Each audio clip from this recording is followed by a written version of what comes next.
Hey, what's going on, everyone? Welcome back to Backtrack Cinema. In this video, I will be ranking all 3 Back to the Future films. So get out the popcorn, get comfy, and let's talk some Back to the Future.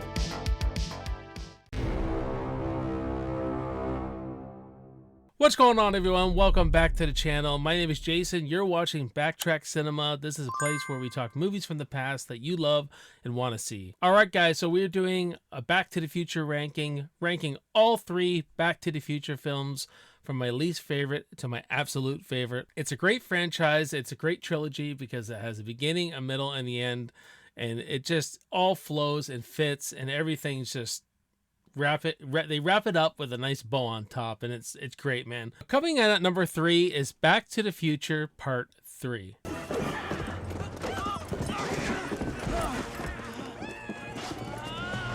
So Back to the Future 3 is the Western one. This is where we go back to 1885, and I do love seeing Marty and Doc in the Old West and the adventure they're on, and how they got to save Doc from being killed so they can get back to 1985 and end all this. But then Doc falls in love with Clara Clayton, and I like how they shift the focus to Doc's character and his love interest. And we still get all the characterization of Marty. He still goes on this arc. He still has an arc complete. I still like all that. What they set up with the whole, people calling Marty a chicken and what that does to his future all gets wrapped up here. But there's a big shift of focus onto Doc in this one, and I like that because then you get to know Doc a lot more. And there's 2 characters that come to mind to me that I like a lot more in this. I love this version of Strickland a lot more, where he's like this Wyatt Earp kind of character, and when he's laying down the freaking law, man, like Strickland's laying down the law. He's like this. He's a marshal. He's a town marshal, and he's fantastic. Strickland from what we got. Number 1 and 2, and he's great in this one. This is my least favorite Biff, if I'm being honest with you guys. I don't know what it is about the Old West Biff, but I just didn't like the character as much. Why this movie sits at number 3, though, is this one is where it was the most repetitious, because we've already seen from number 1 and number 2 all the same stuff that we see in this. It's just done in the Old West.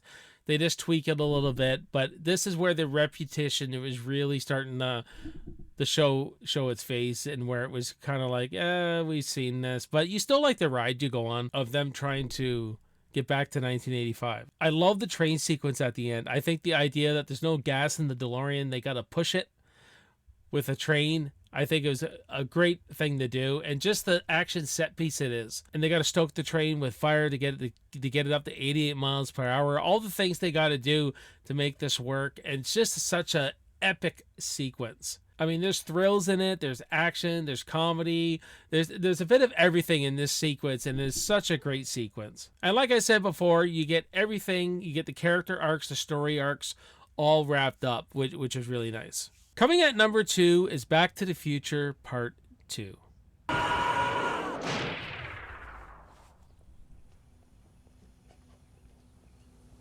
Shark still looks fake. So this film does what a sequel is supposed to do. It amps everything up. It ups the ante, if you will. We get to see Marty and Doc so we get to go into the future. Instead of being in the past, we get to see them into the future in 2015, and this is where they add this thing where Biff steals the time machine and he screws up 1985. So when they go back to 1985, it's all messed up, it's all turned around, it's dark. Like the second act, you look at this movie through 3 acts.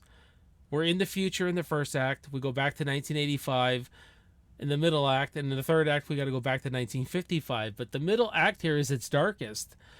And this is where Biff has turned 1985 into just chaos. There's chaos, there's violence, he's in power. He's like Donald Trump in 1985. He's like this Donald Trump character where he's got all this power, and he abuses the power. He's married to Marty's mom. He's made her life an absolute hell. He killed George McFly. That's the biggest thing, is that Marty's dad is dead, and it's just chaos, and they got to fix it. And then they go back to 1955. And this is the best part of the movie for me, is when they go back to 1955.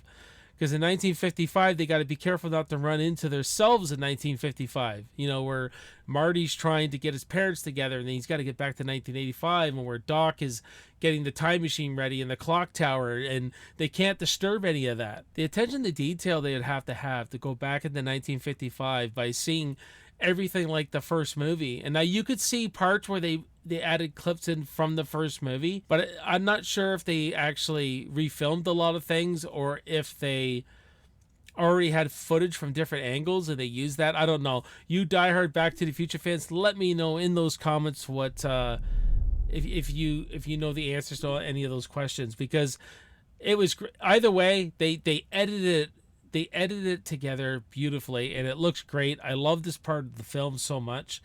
Especially the ending where he gets the book off Biff, just that whole action set piece, the way that goes down. As soon as Doc from 1955 sends Marty back to 1985, this Marty strolls along and says, "No, Doc, I'm back. I'm back from the future." And he's like, oh, "Great Scott." And he passes out. One of the best endings. Such a great ending, man. I love the ending to this film. Another thing to note, too, is they set this thing up for Marty, where he's kind of the opposite of his dad, where he can't back down from a fight. So when they call Marty a chicken, this sets something off that ruins his whole future that we find out in 2015. And it's an arc that gets completed in the third movie that we just talked about. But that's great. I like how because that wasn't in the first one. They add this into the first one. He's kind of like opposite of his dad. His dad couldn't stand up to anyone. Well, Marty's the opposite. He doesn't back down from a fight, and people call him chicken. They know how to rustle him. They get him to do what he wants, and this ruins him. But I really like that whole characterization of Marty and the character arc of it all. Coming in at number 1, guys, is Back to the Future. Doc! Marty, you made it. Yeah! Welcome to my latest experiment. This is a big one, the one I've been waiting for all my life. I mean, guys, this movie's so good. It's so funny, it's so entertaining, and has such a great story. And when I think of 80s films, this is the movie I think of. I think this is your pivotal 80s movie. Probably this, E.T., Breakfast Club, they're all ones that really symbolize the 80s and this time, but Back to the Future, for sure. Absolutely love this movie. And I think this movie just did it the best because it's the most original. This original concept, you know what I mean? If we want to talk about Marty in this movie, Marty's this, typical teenage kid, skateboarding, he loves guitar, he's a teenager, but he's got such a disconnect to his family that they set up. They're not this loving family. They're a really standoffish family, and you see how the mother drinks a lot. George McFly is, he doesn't stand up to Biff. You see all these things they got to set up for when Marty goes back to 1955 and sees all this. Like even the clock tower, the fact that Marty plays guitar plays into everything. The fact that the relationship between George McFly and Lorraine and the relationship between Biff and George McFly all plays into everything later. Everything's set up so good and so organic. And just the comedic timing of Christopher Lloyd and Michael J. Fox is amazing. Like, they're great comedians on their own. You know what I mean? Christopher Lloyd he nails the nuances in this character, this scientist who's very eccentric. And, this relationship between him and Marty is awesome. But that one scene where you see the DeLorean the first time, the way that whole thing plays out, just look at the comedic timing of this scene. It's fantastic. Jesus Christ, Doc, you disintegrated Einstein. Calm down, Marty. I didn't disintegrate anything. The molecular structure of both Einstein and the car are completely intact. And you can't teach that. These are just two actors who know the characters and know everything what they have to do and what they're given to do. And Michael J. Fox in his own right is so physical. He's such a great physical comedian. You just watch him in this movie, like scenes like when he's putting his jeans on and he falls over and hits his head. When he's in the bar and he gets out and he's got that radiation suit on and he just falls over, and just his physical comedy. He's so incredibly talented, Michael J. Fox, and you just can't teach that. The nuances he brings and the subtleties he brings to the character is incredible. And I just love how Marty reconnects with his mom and dad in the past, though, where he gets to find out who his parents are as people. Not just his parents, but who they are, who George are, who Lorraine are. And by bringing them together, he changes everything in his family in the future by teaching his dad to stand up to Biff, and when he knocks Biff out, when George knocks Biff out, changes everything in his life.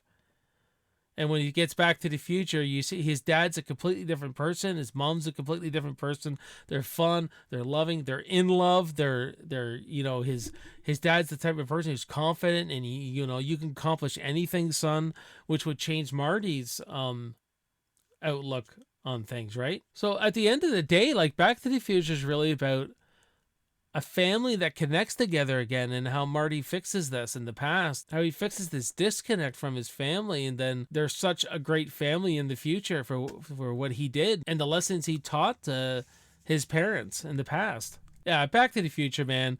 It's just a great flick, great franchise, guys, great trilogy. But what about you? Let me know in the comments what you guys think of Back to the Future, how you'd rank them. I would really like to know in the comments, so let's have a good discussion about Back to the Future. And I thank you all for subscribing to the channel. It means a lot to me. My name is Jason. This is Backtrack Cinema, and I will see you on the next video. Until next time, I'll see you in the movies. Cheers.